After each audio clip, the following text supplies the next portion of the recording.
Oi, gente, meu nome é Eliane e eu vou falar para vocês um pouquinho sobre o Estilópodes. Bom, esses animais, eles têm um corpo não calcificado.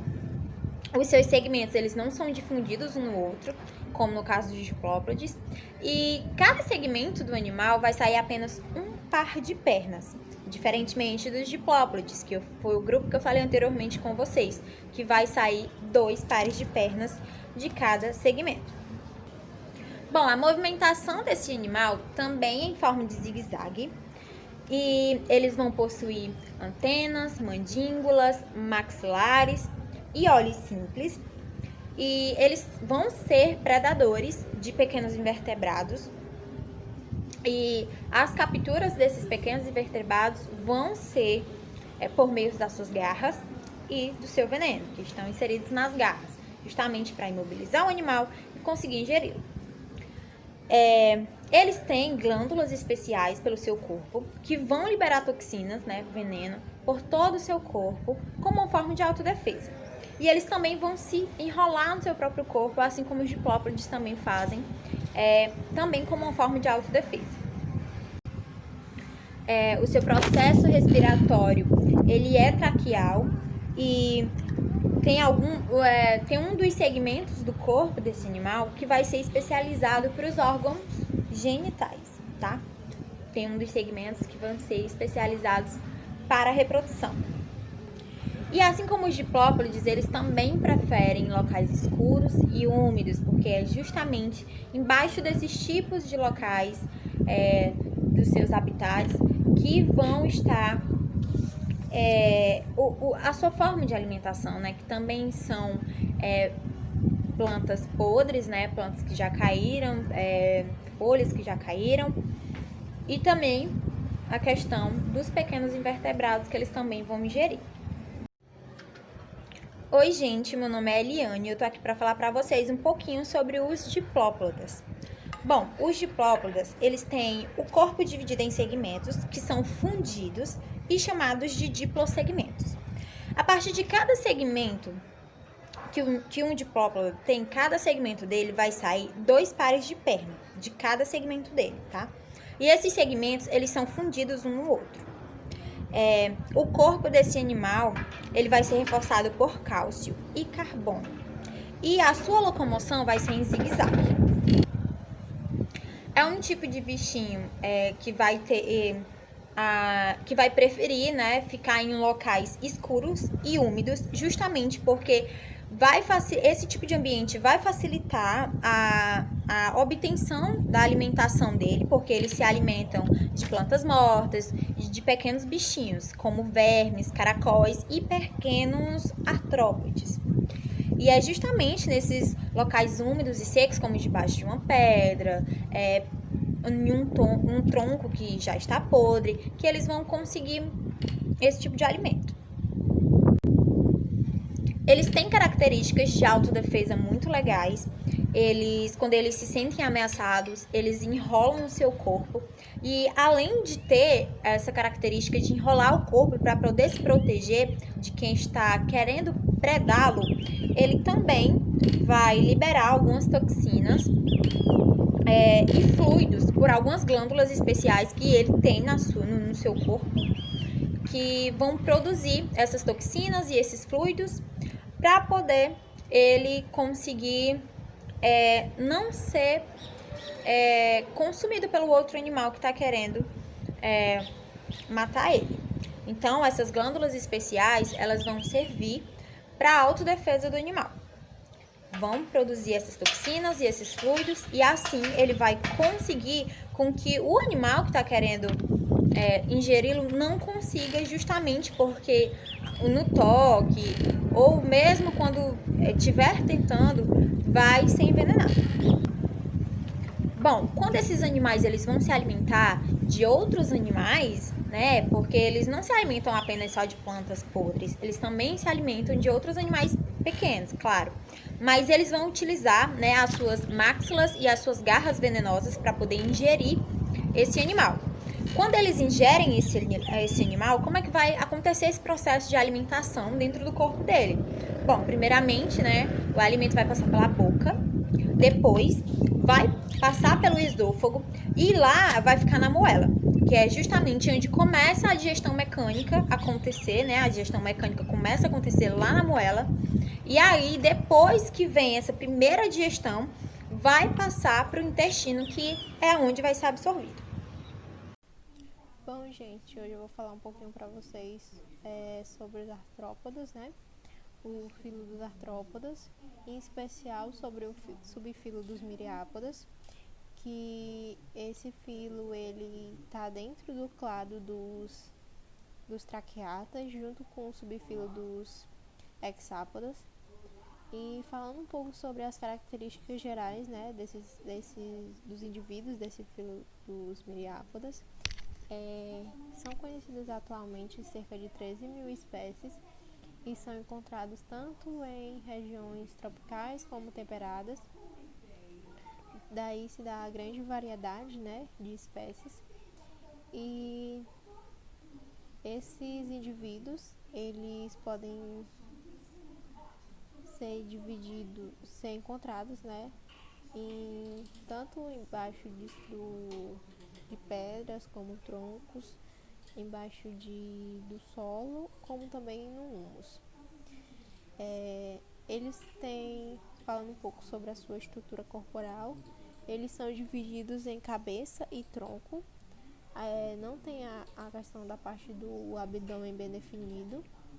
E eles apresentam segmentos, vários apêndices, né? Esses apêndices são todos articulados e unirramados,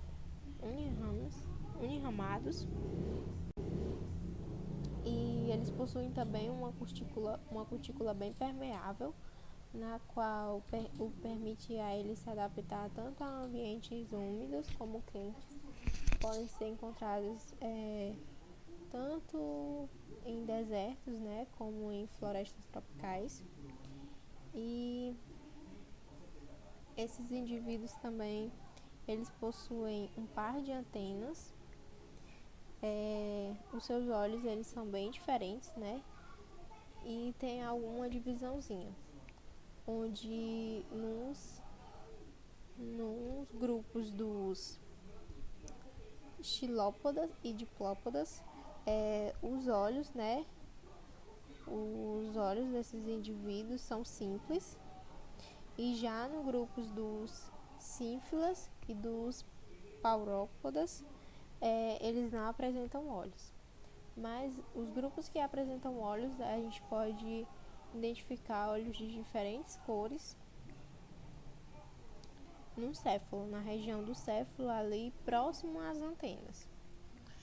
E eles possuem também mandíbula e maxilas. Maxilas tanto possuem dois pares de maxilas, e isso que permitem a eles ter uma dieta bem variada, onde eles podem ser classificados tanto como detritivos, como carnívoros, como até canibais. Bom, o primeiro tegito desses indivíduos, ele não possui apêndices, né? Não possui patas, e já vão apresentar esses apêndices já no segundo tergito. E também eles possuem um exoesqueleto bem quitinoso, né? Que vai auxiliar bastante na sua proteção contra predadores. E o último par de patas, né, desses indivíduos, elas são modificadas de forma que elas parecem garras, juntamente com o seu telson, né? Vão auxiliar bastante na questão da defesa desses indivíduos. Bom, já na questão da respiração, né? O sistema de respiração deles é um sistema traqueal, onde tem o espiráculos, né? Aquelas aberturas, não possuem válvulas. O espiráculo, que vai progredir para a traqueia, e da traqueia às traquéulas. Já o sistema circulatório, né, possui um coração. Esse coração, ele é um grande tubo dorsal que percorre todo o corpo do indivíduo com um par de ossos por cada segmento.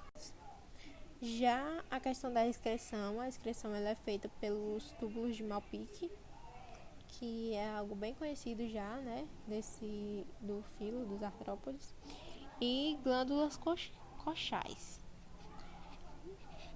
Bom, alguns grupos também, eles podem apresentar higroceptores e os quimiorreceptores, que podem ser denominados como órgãos Tomosvari, que são localizados na cabeça e acredita-se que eles têm uma função sensorial, né? Junto com... Eles possuem também algumas sedas que são bem pequenas, né? Não é possível identificar tanto, só quando a gente vê mais aproximado a gente pode visualizar pequenas sedas. Mas esses órgãos de Tomosvari, eles vão auxiliar tanto na percepção, né, de umidade como acidez. Bom, gente, eu vim apresentar aqui um pouquinho para vocês, né, sobre o nosso modelo didático. Como vocês podem observar, ele é todo de material reciclado. Eu utilizei copos descartáveis, né, para fazer cada um dos segmentos, e tanto para as antenas, como mandíbulas, como os apêndices, né, articulados, eu utilizei isopor e tinta, né, tanto tinta guache, né, e como vocês podem observar aqui, né, o par de antenas. Esse par de antenas, ele possui, eu quis fazer a divisão aqui dos 12 divisões, né, que eles possuem em cada antena. Aqui os ocelos e as patas, né, articuladas, os apêndices, né, unirramados, né, em cada um dos segmentos.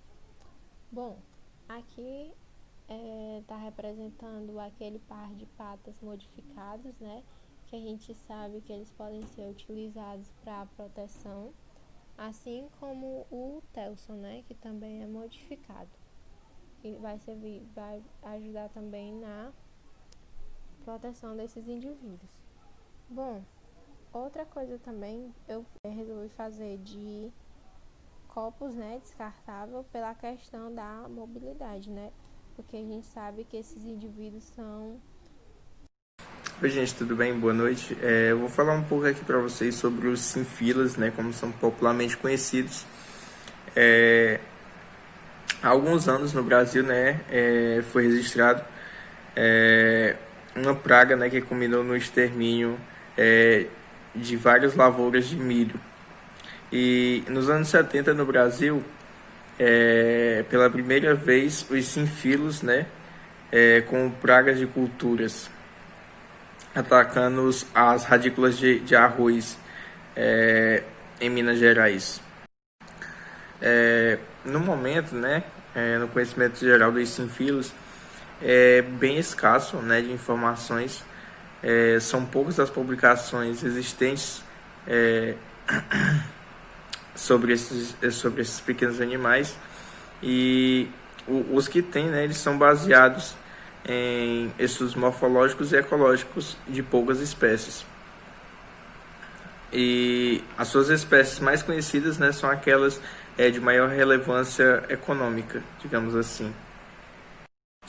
Olha, e com relação à morfologia, né, ele é bem semelhante a uma centopeia, certo? Ele tem a coloração esbranquiçada, média de 2 a 10 milímetros mais ou menos.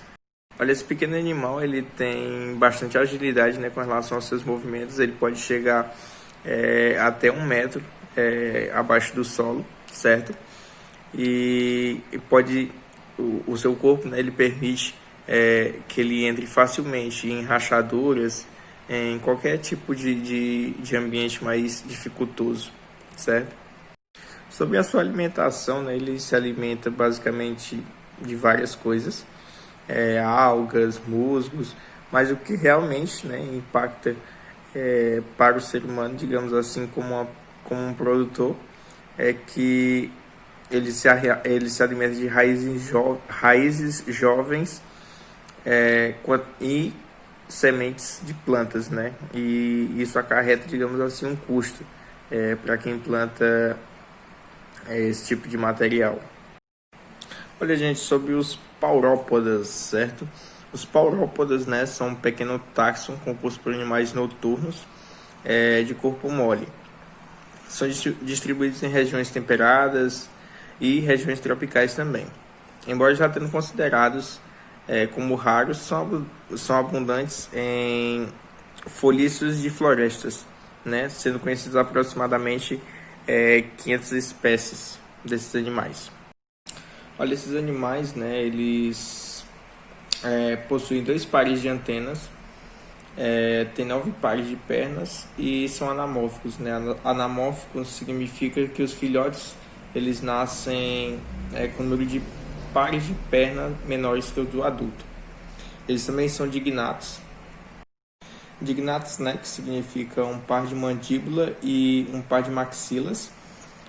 Além de possuírem, assim como os diplópodes e os tricópteros, esses tricópteros, né, que são cerdas laterais com funções sensitivas, certo?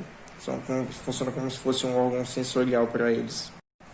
Eles também possuem, né, de cada lado da cabeça, estruturas denominadas de pseudóculos, que são basicamente estruturas, né, que são sensíveis à umidade.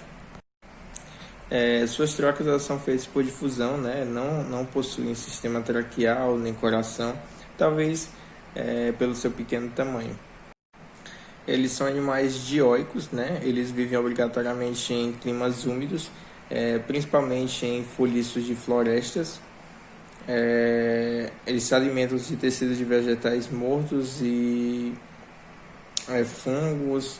Em alguns casos eles são predadores também, né? Seu sistema nervoso e escritores são semelhantes aos outros milhápodes.